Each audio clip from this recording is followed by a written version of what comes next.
মশা তো এই জন্য তৈরি হয়েছিল, 800 বৎসরের রাজত্বকে ধুলায় মিশাইয়া দিছে মশা। সারা দুনিয়ার রাজত্ব যার হাতের ভিতরে ছিল। 800 বৎসরের ভিতরে কোনো অপোজিশন পার্টি ছিল না।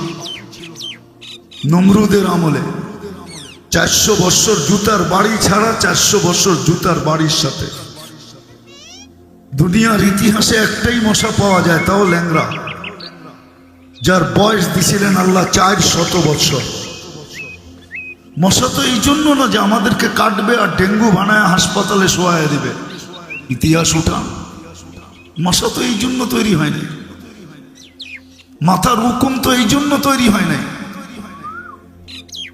যে আমাদের মহিলাদের মাথায় উকুন হবে আর সারাদিন মাথা চুলকাইতে থাকবে।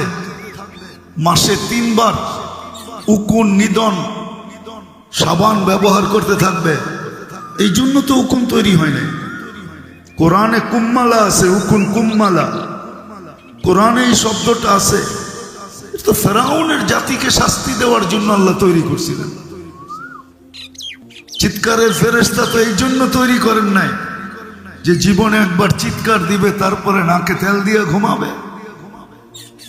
বাতাসের ফেরেশতা তো এই জন্য তৈরি করেন নাই যে কওমে আদকে খেজুর গাছের মতো শোয়া রেখা দিবে আর বাকি জীবন উদাসীন জীবন কাটাবে।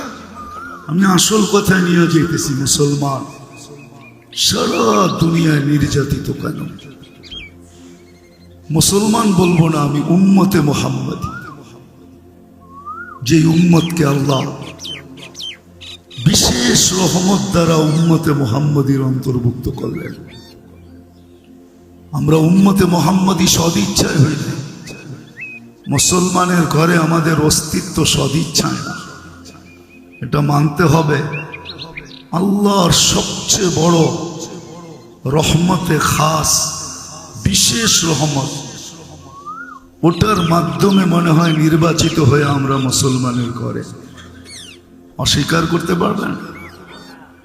এর চেয়ে বড় বিশেষ রহমত আমরা উম্মতে মুহাম্মদী।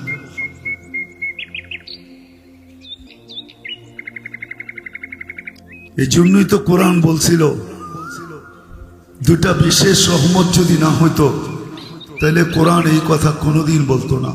আমার উপরে রাগ হয় না, আমি জানি গতকালকে কি বয়ান হয়েছে, আজকে সারাদিন কি হয়েছে আমার জানা আছে। 2.5 ঘন্টা পর্যন্ত তো আমি শুনতেছিলাম, কিন্তু আমার এই প্রশ্নের উপর আপনার রাগ হয় না, একটু বিবেক দিয়া ভাবেন।